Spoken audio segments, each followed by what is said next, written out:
Hola, a nosotros nos tocó el sistema nervioso y estamos conformados por Víctor Rengifo, Rafael Camargo, Antonella Batiotis, Celis Prado y mi persona, Rachel Pinzón.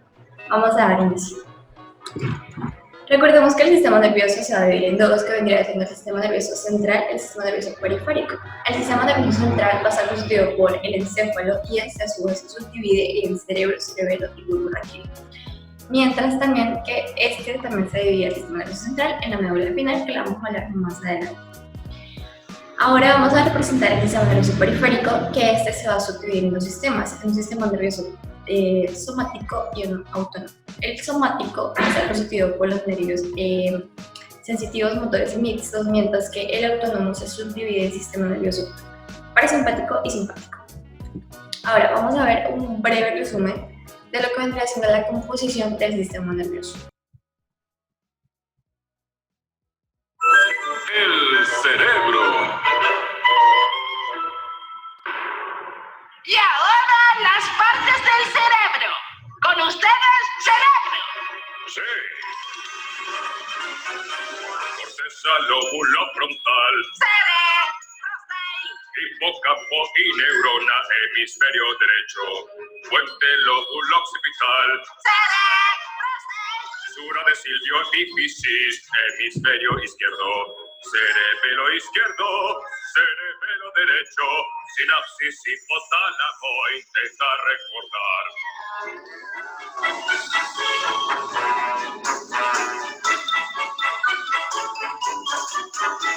Axón dendritas, materia gris. Vías de tegmentum central, lóbulo temporal. Materia blanca, polo frontal. Fisura central, médula espinal y parietal. Cavidad craneana y las meninges. Bulbo raquídeo y cuerpo calloso son el sistema.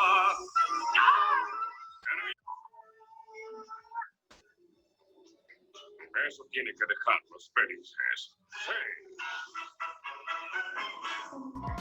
Ok, es un breve resumen como tal de la parte del cerebro y el cerebelo del bulbo raquídeo. Ahora vamos a comenzar a profundizar un poco ese tema en cuanto a la región de la médula espinal. Ok, comencemos con la médula espinal.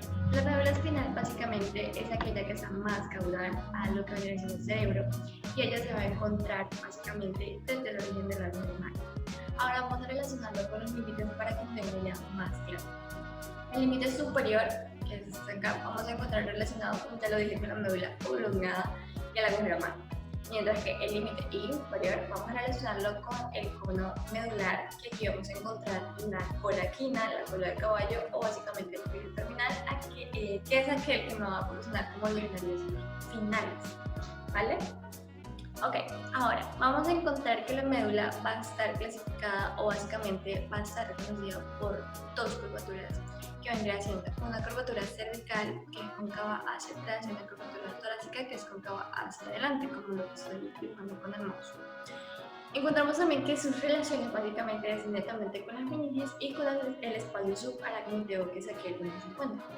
Ahora, si vamos a los segmentos, varias personas dicen diferentes tipos de segmentos, pero vamos a relacionarlos con los siguientes, que son 8 segmentos cervicales, 5 segmentos lumbares, 3 segmentos concilios, 12 segmentos torácicos y 5 segmentos, algunas personas dicen que sacros, pero literalmente son 3 a 5 segmentos. Ok, vamos ahora a hablar de la configuración externa. Aquí es lo mismo que lo anterior, recordemos y vamos a aplicarlo. Mientras voy diciendo las cosas, vamos a relacionarlo con la imagen. Ok, vamos a tener que la configuración externa va a ser representada por 4 caras convexas que van a representar los surcos longitudinales y estos de la salida de los nervios espinales. Su cara anterior se va a relacionar con lo que vendría siendo la fisura media anterior, que esta me va a representar la salida de los nervios espinales anteriores, mientras que la cara posterior me va a dar el surco medio posterior, que a su vez me va a dar el límite lateral, que son los surcos posterolaterales, y ambos me van a dar lo que vendría siendo la salida de los nervios posteriores espinales. Sus porciones. Aquí vamos a encontrar la relación de las porciones junto con los plexos y los nervios. Encontramos que a nivel de la porción cervical, que es de C1 a C7, vamos a encontrar la relación del plexo cervical. La intumescencia cervical la vamos a encontrar por lo que vendría siendo el plexo braquial. Vamos ahora a la porción torácica, que son aquellos nervios intercostales, y la intumescencia lumbosacra es aquella que me va a dar como tal el plexo sacro y el plexo lumbar. Encontramos también la porción lumbar, pero aquí como los autores no hacen una referencia. Hay algunas personas que dicen que la porción lumbar o lumbosacra es la que me da el origen como tal, como dije anteriormente, el plexo lumbar y el plexo sacro. Okay. Ahora vamos a hablar de la configuración interna, y acá es algo muy general porque esto sí es más que todo de neuro. Entonces recordemos que la médula aquí en esta parte de su configuración interna la vamos a clasificar en dos porciones, vendría a ser la porción de la sustancia blanca y la porción de la sustancia gris. En general tenemos que saber que la sustancia blanca, como se ve en la imagen, es aquella que me va a rodear toda la sustancia gris, ¿sí? Y la sustancia gris, para que nunca se olviden, es básicamente la forma de H. Ok, vamos a encontrarnos en la porción como la función general de esto, y es que básicamente cuando estos se unen me van a formar las vías de conexión para los impulsos nerviosos y el arco reflejo. Entonces, vamos a proceder. La sustancia blanca, que es aquella que rodea la sustancia gris, la vamos a encontrar dispuesta en tres cordones, que es el cordón anterior, el cordón lateral y el cordón posterior. Estos cordones me van a encontrar unas fibras y unas neuronas. Y las fibras básicamente me van a dar dos funciones, que es la producción del arco reflejo o los reflejos espinales y las vías de conducción de estos impulsos nerviosos. Ahora, la sustancia gris básicamente la vamos a encontrar rodeando el canal ependimario, que está en todo en su centro, que es este que está acá que les estoy señalando. Y esta básicamente se me va a agrupar en tres columnas o en tres porciones, que es la columna anterior, la columna lateral y la columna posterior. Aquí vamos a encontrar que estas a su vez vamos a tener una clasificación que son las láminas de Redset, y estas láminas van a tener unos núcleos que estos a su vez van a dar unas funciones generales o unas funciones propias de cada lámina. Las láminas son 12 y acá le vamos a dar como un visto rápido. Ok, encontramos las láminas de Redset y para recordar son la sustancia gris, que es la forma de H. Aquí vamos a encontrar las astas que estamos viendo, las astas centrales, las astas intermedio y lateral y las astas superiores. Entonces son 12 láminas, son 10 láminas como tal, y cada una tiene una función propia. Encontramos que en la lámina 1 vamos a encontrar las células del tracto espinotalámico, que acá vamos a encontrar el núcleo postermarginal o el núcleo de la zona marginal. Recordemos que de la lámina 1 a la lámina 6 van a tener relación con todos los nervios espinales. A partir de las 6 hacia abajo vamos a tener va a ser específico para algunos nervios, ¿okay? Entonces, la lámina 1 se va a relacionar netamente con las células del tracto espinotalámico, con todos los nervios, y a su vez vamos a encontrar el núcleo postermarginal o básicamente de la zona marginal. Encontramos la lámina número 2, que acá vamos a encontrar la sustancia gelatinosa. Acá vamos a relacionarlo con la transmisión de la información del dolor y la temperatura. Encontramos que en la lámina 3 y 4 encontramos el núcleo propio. Este núcleo propio va a constar del cuerpo de la asta dorsal, y este va a tener una función del procesamiento sensorial. Vamos ahora a la lámina número 5 y 6. Las 5 y 6 básicamente va a estar en el cuello de la asta posterior. ¿Qué pasa? Cuando estamos acá, ellos se van a relacionar con todos los nervios espinales, pero a su vez se van a relacionar con las funciones de la asta 3 y la asta 4, que son el procesamiento sensorial. Empezamos con la asta número 8, que es el asta intermedio lateral, y acá vamos a encontrar la columna intermedio lateral, que esta se relaciona con T1 a L2, y acá vamos a encontrar las células del tracto espinocerebral posterior. Encontramos también la lámina de la lámina 9, que es el núcleo accesorio, y aquí encontramos que se relaciona con el bulbo 15, y acá son motoneuronas. Una parte importante es que la lámina número 10 vamos a encontrarla justo en el centro, es decir, casi en el canal ependimario, y esta va a ser la que contiene las neurofibras, que son como las transiciones o las que me van a ayudar en el proceso. Los nervios espinales son nervios mixtos que se originan como filetes a nivel del surco posterolateral, que es esto de aquí, y el surco anterolateral. Con nervios mixtos, ¿a qué me refiero? Me refiero a que los nervios espinales tendrán fibras motoras, sensitivas y viscerales o del sistema autónomo. Cuando los nervios emergen del foramen intervertebral, estos van a dar dos ramos.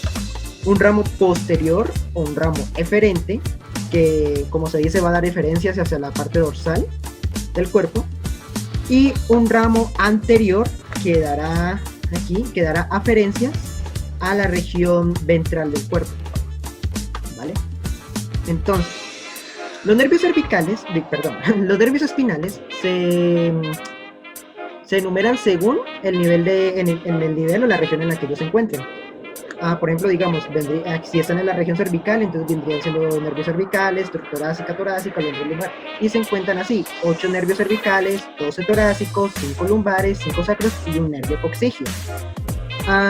Esto dándonos en total una cierta cantidad de 31 pares de nervios espinales.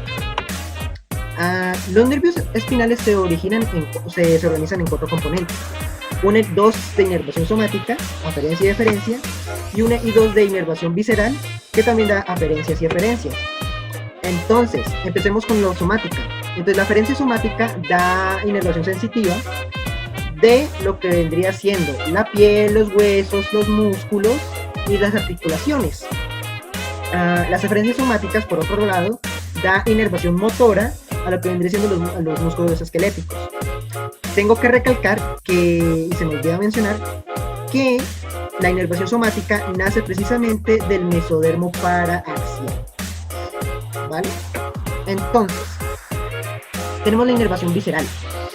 La inervación visceral, como aferencia, da aferencia, o sea, inervación sensitiva, a lo que vendría siendo los órganos sensitivos, el músculo liso y el sistema endocrino.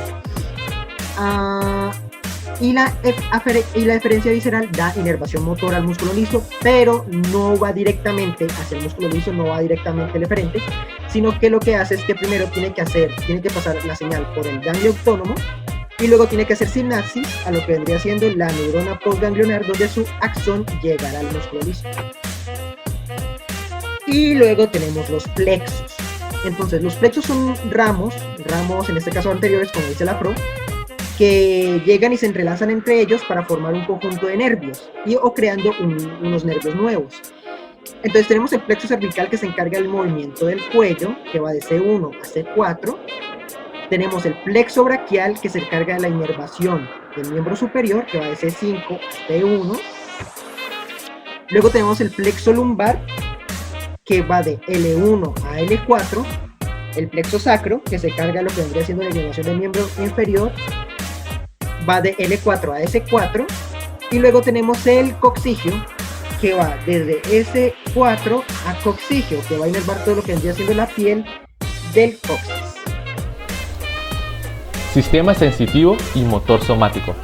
El sistema sensitivo somático comprende las vías de conducción aferentes somáticas, que son ascendentes y dan información a los centros nerviosos superiores. La vía comienza con la primera neurona, que es del sistema nervioso periférico, y su soma, que se ubica en el ganglio espinal, la prolongación periférica en el receptor y la central en la segunda neurona de esta vía. El soma de la segunda neurona se encuentra en el asta posterior de la médula espinal. Después, su axón asciende y llega a nivel del tronco cefálico, cerebelo o el diencéfalo. Este sistema comprende 3 sistemas. El sistema anterolateral, que es una unidad estructural funcional que emplea fundamentalmente los tractos espinotalámicos anterior y lateral. También integran los tractos espinoreticulares, espinotectal, espinoolivar y las espinohipotalámicas. Vía del tacto simple. Los receptores para esta sensación son esteroreceptores, para el tacto ligero y la presión. Vía de la sensibilidad termoalgésica. Los receptores corresponden a esterocorreceptores para el dolor y la temperatura.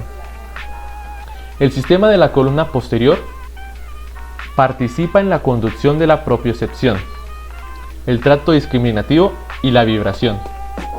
La propiocepción proporciona la información sobre la posición de las partes del cuerpo, su movimiento y la resistencia que se presente al movimiento. Vía del tacto discriminativo y de la sensibilidad profunda, consciente. El tacto discriminativo o epicrítico utiliza esteroreceptores para el tacto que permiten identificar más de un punto de contacto regional. Y estos son los corpúsculos táctiles encapsulados o los corpúsculos de Meissner, los corpúsculos lamelosos o los de Pacini y los receptores de vibración. También se encuentran receptores táctiles, como los corpúsculos terminales de Golgi-Mazzoni y los bulbos terminales de Krauss. El sistema espinocerebeloso se detiene en el cerebelo, por eso son inconscientes.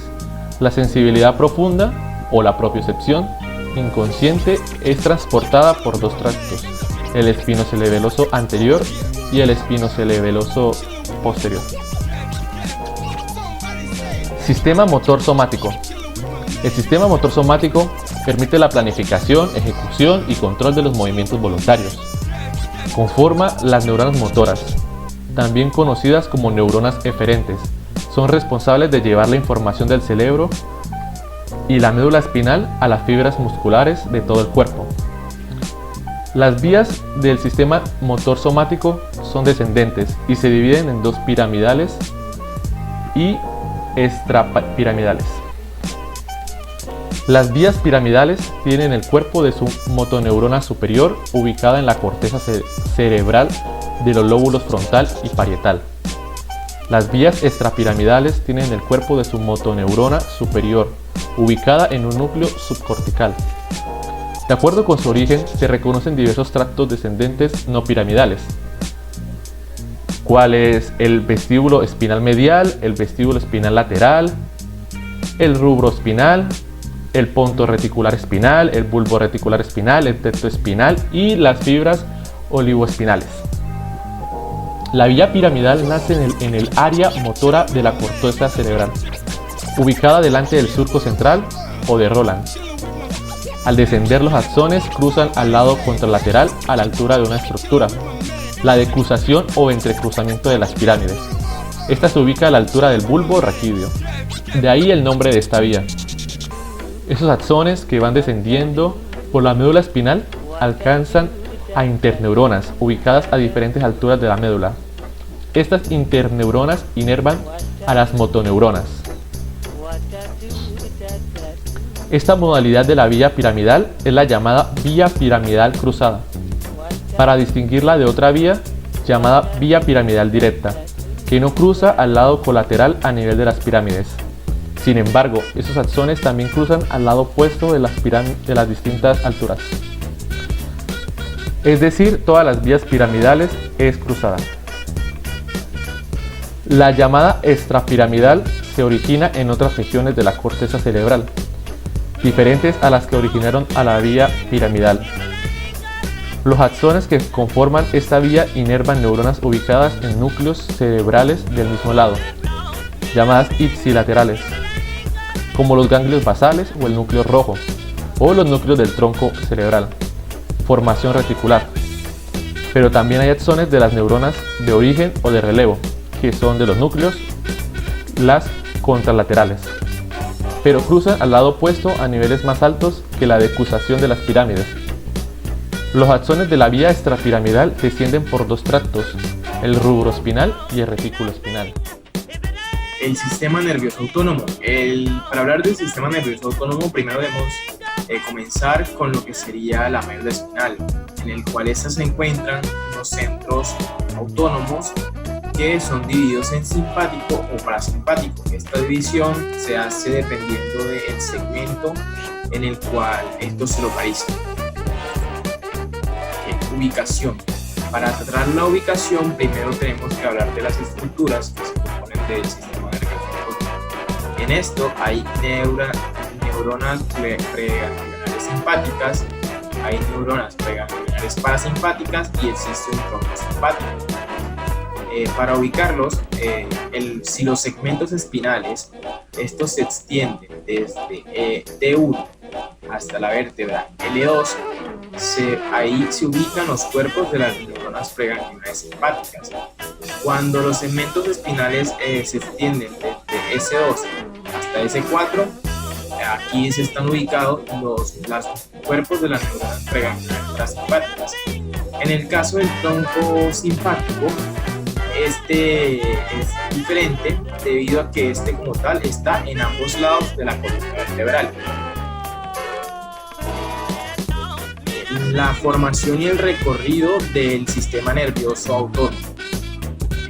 Como tal, en los ganglios simpáticos, estos forman una cadena y estas se encuentran unidas entre sí por unas fibras. Estas son fibras nerviosas que comunican los nervios por unos ramos comunicantes.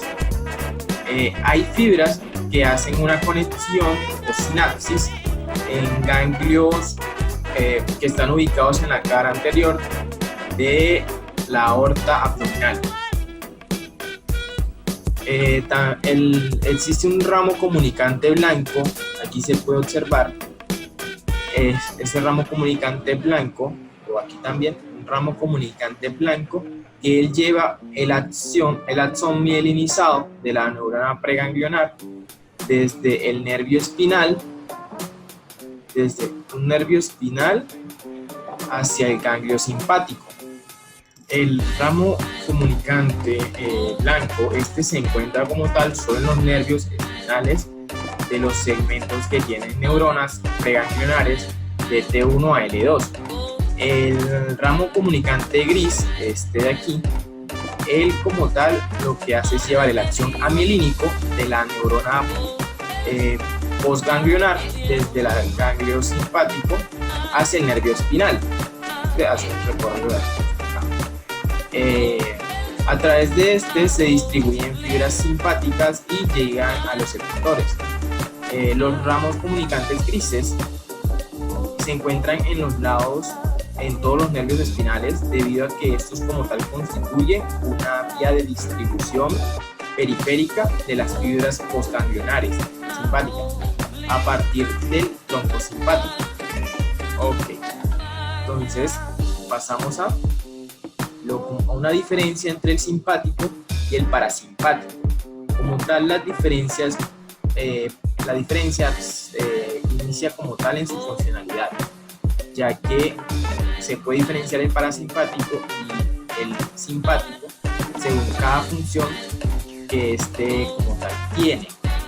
En forma general se puede decir que el sistema simpático se encarga de acelerar nuestras funciones corporales, nos prepara para acción o estrés, y el sistema parasimpático se encarga de frenar nuestra actividad corporal y metabólica. Aparte, también nos prepara para los estados de descanso y tranquilidad. Algunos ejemplos que se pueden utilizar, unos ejemplos que pueden dar para diferenciar el simpático y parasimpático, es que el sistema simpático sobre el ojo, dilata las pupilas para poder detectar mejor el movimiento o prepararnos para un encuentro que nos agite. En el sentido del parasimpático, se encarga como tal de contraer nuestras pupilas, devolviéndonos a un estado de normalidad. Esta es la dinámica general que como tal existe en estos dos sistemas. También un efecto sobre el sistema digestivo.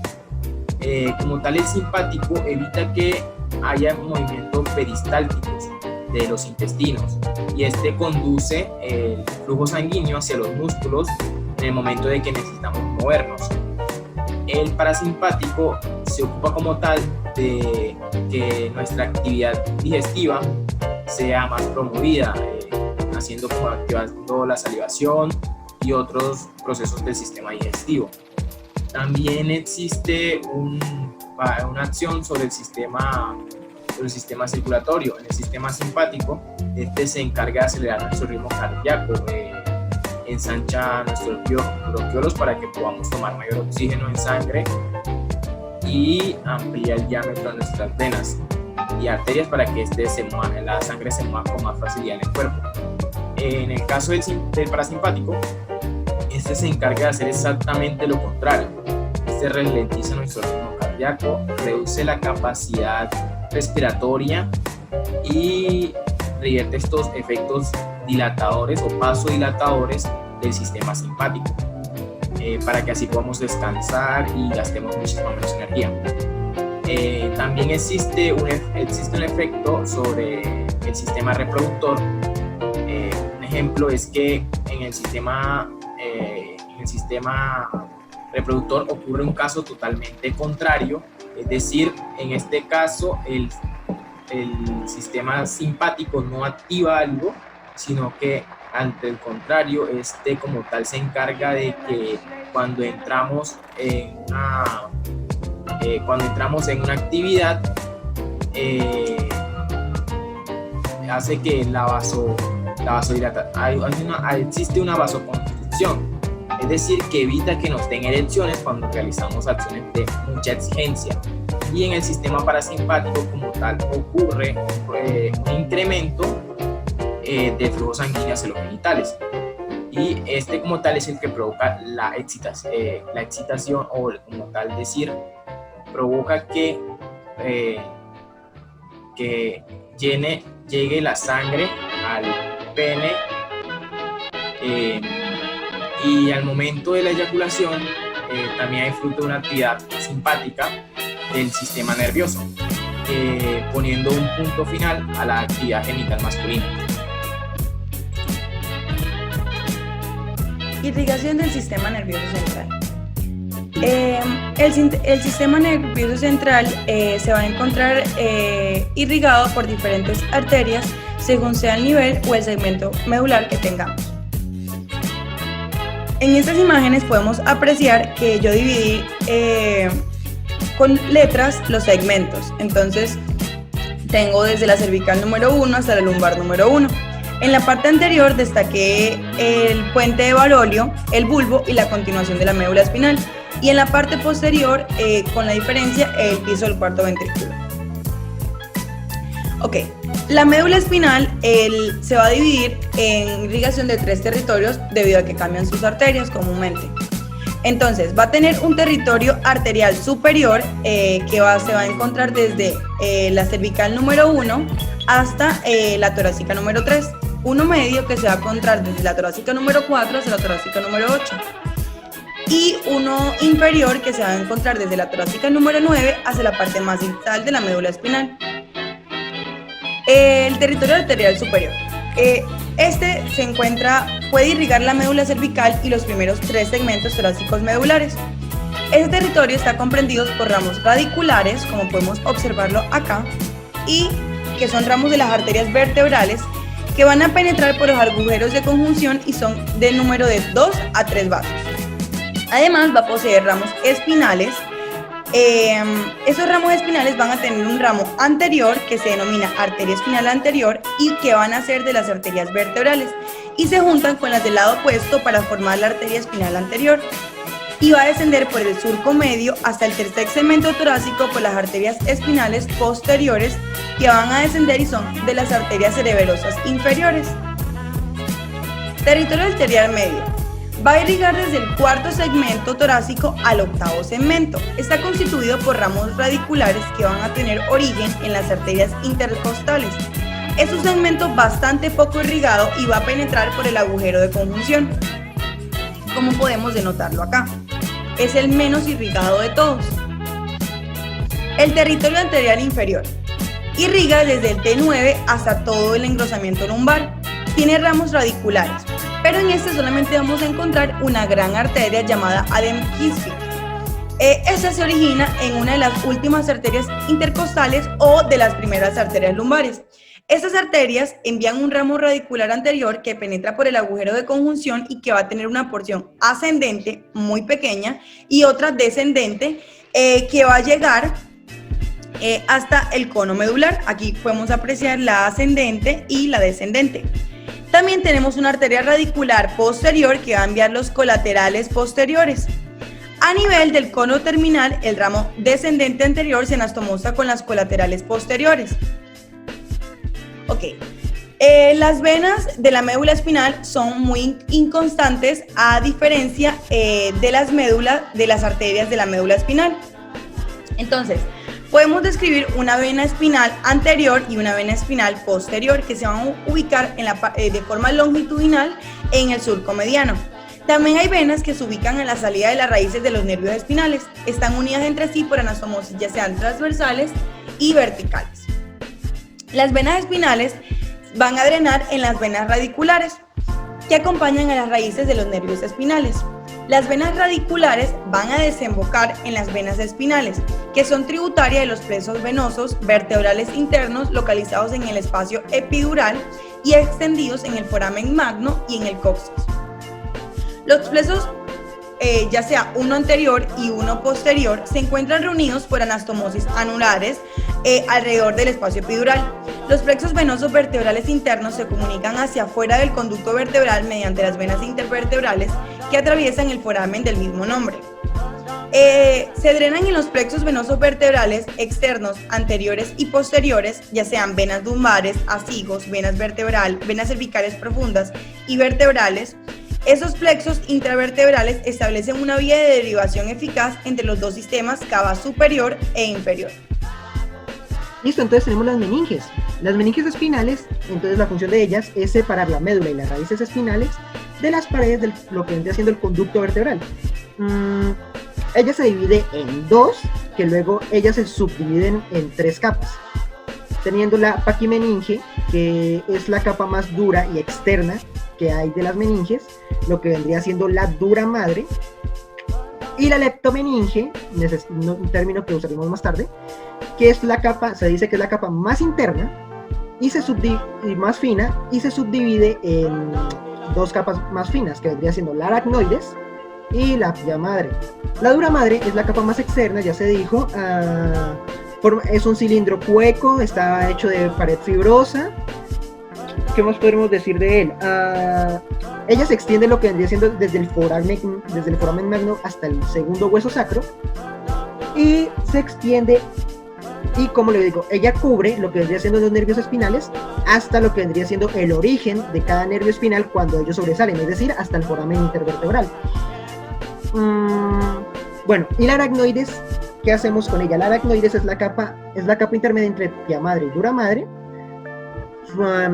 ¿Qué más? Junto con la pia madre, que es la capa que está pegada a la médula, ellos forman un espacio que se le llama el espacio subaracnoideo, o también se le puede llamar el espacio leptomeningeo.